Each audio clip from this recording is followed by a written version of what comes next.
So, biological magkapatid talaga. Ate, okay lang ba ikwento mo sa akin, sabi mo ikaw ang unang asawa. Paano nagsimula at bakit naging asawa niya yung asawa mo? Kapit na ako makatay na humangin. Malapit mo mapatay ang kapatid mo. Paano nagsimula? Bakit mo naging asawa yung asawa ng ate mo? Ano mo nagawa? Hindi ka ba naawa sa ate mo or hindi ka ba natatakot na baka malaman ng ate mo yung nangyayari sa inyo ng asawa niya? Dili ka matakot? Tinabi mo, anong naramdaman mo, Ate Rachel, nung nalaman mong asawa mo ang nakabuntis sa kapatid mo? Sakit kayo, sir. Kapit na ako makatay na humangin. Malapit mo mapatay ang kapatid mo. So, anong nangyari dyan? Parang karibal mo, kapatid mo. Ano, sir, kanang gamay pa naman siya sa mua. Okay. Niya. Nagbantay niya sa akong batang, sinamagulangan ako, nalaki isa. Niya. Kaya mo kay tuan, pagpigil na siya kay sakit-sakit ba? Kay, patambala na mo lagi sa tuan. Nakuanan lang siya nga buro. Di ako siya, di tuan, pangutanag siya nga, pinsay amahan. Di man siya matugaan. Pagtugaan ba, huwag siya amahan. Pagdig siya matugaan sa puwa. Ang ako nabalaan, ako nang bana mo nag-istorya sa ako. Paano simula daw niya? Ang sabi ni ate, itong bunso nilang kapatid, nagtaka sila, bakit panay suka? Yun pala, buntis na. Wala siyang malay na ang nakapabuntis sa kapatid niya, asawa niya din mismo. Paano nagsimula na nakapunta sa inyo? Ilang taon na kayo nagsasama ng asawa mo bago dumating siya? Answer. Isa kami katuig. 1 taon pa lang kayo ng asawa mo. Pila ang inyong anak? Isa lang. Isa lang. Nung time na yun, isa lang anak ninyo. Tapos, dumating siya sa bahay ninyo. Oo. Sabi mo, para mag-alaga. Oo. Bakit kailangan may mag-alaga? Umaalis ka ba sa bahay? Maligya mang gulay sa akong udangan. Umaalis ka sa bahay. Kasama yung asawa mo. Dili, diara pagkabalay. Iniiwan mo yung anak mo at asawa mo. Ikaw nagtitinda siya ng gulay? Oo, hindi siya ng gulay. Oh. Tapos ang maiwan siya, tapos pati asawa ng maiwan. Ilang taon siya nung nag-alaga ng anak mo? 10 anyos to. 10 anyos pa lang. Tapos, ano nangyari sumunod? Kami,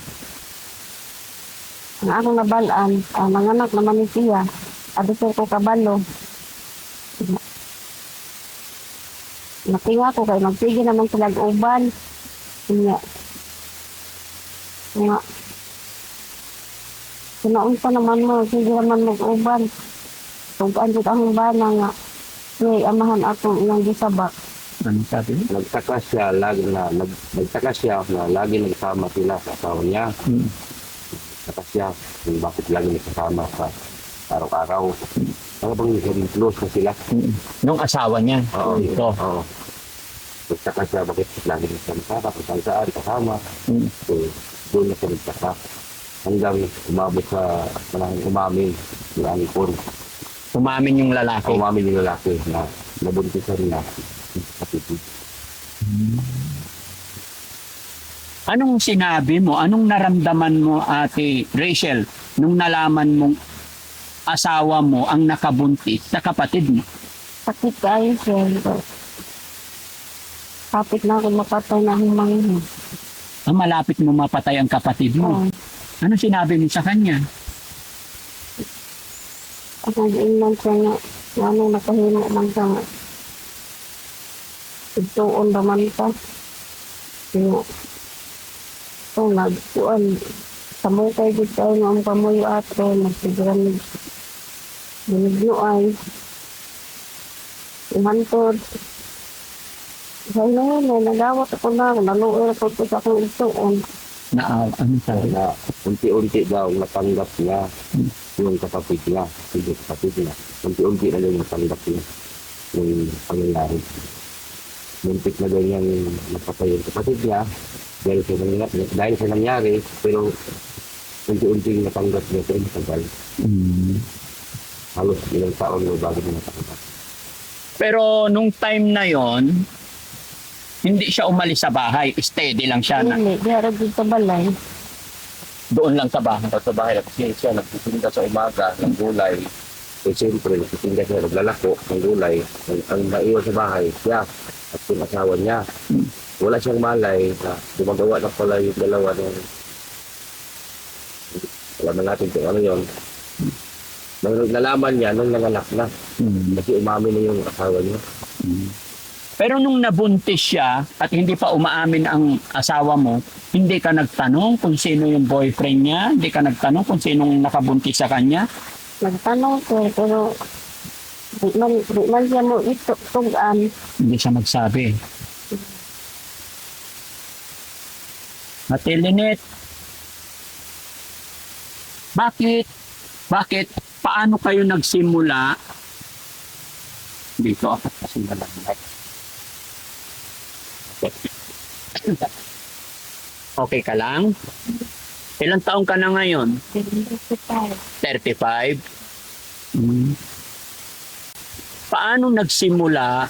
Bakit mo naging asawa yung asawa? Akong iba, bakit sa ilan nagsimula.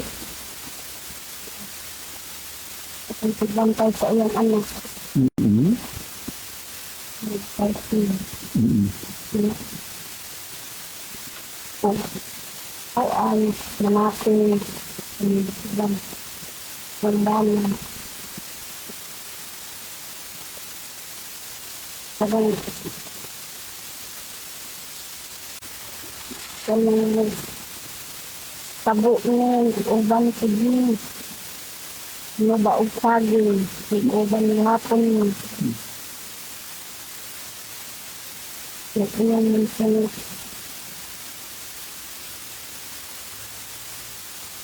Ito ang kanila.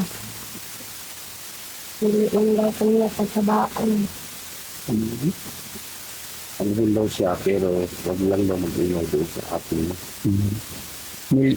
Nililigawan? Naliligaw yung lalaki sa kanya, pero ang sabi, huwag pa lang magsabi sa atin para walang makalam. Hilin na natin, hilin lang. Pero hanggang umabot sa punto na naging nabisto na. Gaano ka? So ibig sabihin, nasa palengke ang ate mo, ikaw nagbantay ng anak niya. So, sa bahay, kasama yung asawa ng ate mo. Nililigawan ka niya. Gaano kanya katagal niligawan?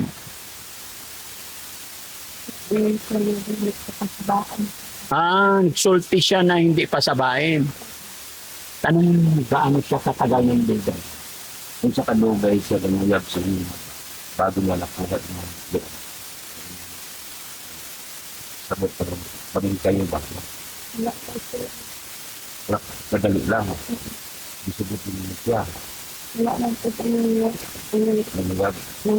siya. Diretso lang. Wala lang tugod sa kanya. Uban-uban.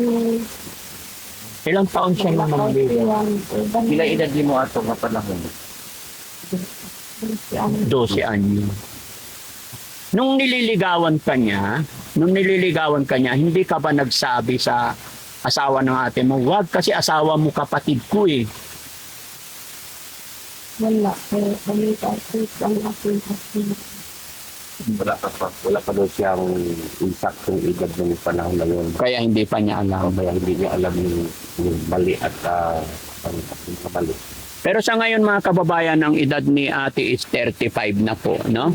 So, tapos si ate, 38, and then 35. So, nung nangyari yun, paano mo nagawa? Hindi ka ba naawa sa ate mo? Or hindi ka ba natatakot na baka malaman ng ate mo yung nangyayari sa inyo, ng asawa niya? Di ka matakot? Nakuan yung tanak sa sir. Buwag ko. Mga katalakang. Aalis daw sana siya. Mm. Kasi siyempre, parang nahihiya siya sa kapatid niya. Aalis sana siya, pero hindi man papayag yung lalaki na aalis daw. Magpalayo na lang sana. Lalayo ka na sana.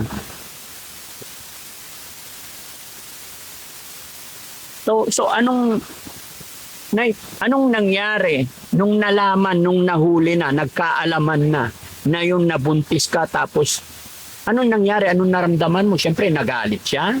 Nag-away ba kayo nun? Oo, nag-away. Ha? Paano nagdumo? Karambulat sila. Nagkarambula kayo. Nagtuon. Nagsabunutan. Anong sinabi mo? Siyempre, nag-away kayo, sabi mo, layas ka dito. Sinabi. Oo. Ilang gyapon sa nilakaw. Hindi siya mulakaw, kahit anong sabihin mo. Oo. Antod na kuan ko, maluoy lang dito sa iya. Hanggang sa naawa ka na lang. Ano sinabi mo sa kanya nung hindi pinapalayas ka niya? Ano sinabi mo? Iyan lang ko ba? Ang dami ng kuan. Ano naglakaw ko. Di mahal pa mo ba? Ano ba? Sabi, huwag kang umalis kasi mahal ko kayong dalawa. Sino nagsabi Ang mo? lalaki. Sinabi nung lalaki, walang aalis kasi mahal niya kayong dalawa. Nilakaw po din sa pasang naman niya. Panitaon. Pag umalis silang dalawa, hahanapin sila ng asawa nila. Pag umalis Oo. kayo. Hindi mo ba sinabihan, Ate Rachel, na bakit mo ginawa sa kapatid ko yung asawa mo? Ano na ako ko? O anong sabi niya? Iyan man, mama, iyan nga. Mahal daw ng iyang duha. Grabe yan mga kababayan, no? Ngayon lang nakita, no? So, si tatay mga kababayan, wala dito, nasa bukid, nasa rubber tree, at nagtatrabaho. No? So sa ngayon, ang anak mo, 6, sa'yo, 8. 8. So 14 lahat sa isang bahay. Oo. Kumusta naman ang mga anak nila? Ang anak ko nila is ang ibang asawa rin. Maaga. Maaga rin. Mabata pa. Ilang taon yung sinubay sa magawa na naman nila. Buot ko. Babae. Lalaki. Lalaki. Pangalawa bata. Ang babae, 5. Asawa na rin. Oo. Ganun talaga ang buhay dito. Maaga ka nag-aasawa. Dito lang. Sinubay ko Tribo sila. tribo. Yung lalaki lang. Sa tribo kasi 12, 13, 14, ganun ang edad nila. Normal na yun sa kanila dito. Normal na tribo. Traditional kumbaga. Pero naman po nito, iyaan niya. Tuan. Duha gyapon sila. Magtuon gyapon. Parang nasunod nila yung tradition ba na yung mga auntie nila. Ganun din, dalawa ang asawa, iisa lang ang bala. Ay, saan lalaki? Parang nasunod nila. Parang namana, O gano'n. parang ganun namala nila. Sila yung parang nasunod. So, ibig sabihin dito parang normal na yun. Sa kanila. Sa kanila. Sorry, oo, yes. Tribo. Parang normal na lang. Ano bang tribo sila? Ang tribo. Manubo. Manubo. Manubo. So, pag tinawag na manubo, yun yung hindi masakit sa tainga sa kanila. Ay, hindi. Yan, okay lang. O kasi bubusina tayo mga kababayan, lalo na't nasa malayong lugar tayo. Bumubusina tayo parati sa mga word na bibitawan natin na hindi nakakasakit. No? Ayaw kong makasakit po sa inyo. Pasensya na po, nagulat lang talaga ako sa nangyari. No? Napaka, naman, no? Mga kababayan, Magulat. oo, pero napakaswerte nung lalaki. Kasi pinatanggap sa isa. Oo, natanggap. So ngayon, paano kayo magbuhay? Happy na? Ate na, lisod sa Eiffel. Malikain gyapon. Ano daw? Masaya daw sila ngayon kahit mahirap. Kasi natanggap na ng bawat isa. Nag-iisa lang ang asawa nila. Paano kayo nahiga?